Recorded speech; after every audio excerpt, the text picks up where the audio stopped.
এবারে কবিতা পাঠের জন্য আমন্ত্রণ করছি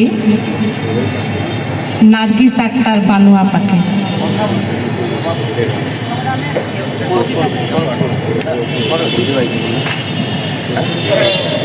সম্মানিত সুধী, শুভেচ্ছা সবাইকে। আজকে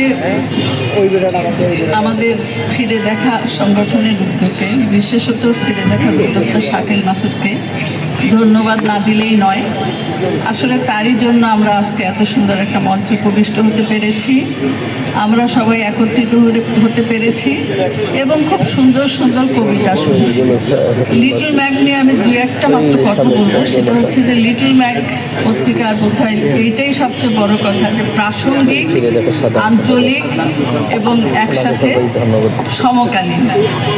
এই যে দাদা কবিতাটা পড়লেন, এই কবিতাটা অর্থবহ এবং সুন্দর একটা কবিতা। তো এইসব কবিতা শুনে, একে তো ফেব্রুয়ারি মাস একটা ইতিহাসের মাস, সেটা পেরিয়ে আমরা এখন মার্চ মাসে। এই মার্চ মাসের এই সময়টাতে আমার হঠাৎ করেই সবার কবিতা শুনে মনে পড়ে গেল আমার পুরনো স্মৃতির একটা কবিতা। যখন আমি রাজশাহী বিশ্ববিদ্যালয়ে লেখাপড়া করতাম, আমি সেই কবিতাটি, আমি খুব ভালো একজন আবৃত্তিকার নই, তারপরেও মনে হলো যে পড়ি। কবিতার নাম করিডোর। অদ্ভুত এক প্রিয় স্মৃতি করিডোর ঘিরে আমাদের বিশ্ববিদ্যালয় বাস ঢুকত প্রধান ফটক দিয়ে। সেখান থেকে সোজা আমাদের পদার্থবিদ্যা বিল্ডিং। লম্বা করিডোর ধরে ক্লাসরুমে শিক্ষার্থীদের প্রস্ত পায়ে ছুটে চলা, শুভেচ্ছা বিনিময়, টিকা টিপ্পনি, হালকা শীষ, সব মিলে সরগরম, মুখরিত, জেগে ওঠা করিডোর। তারুণ্যের পদচারণায় জমজমাট দিন।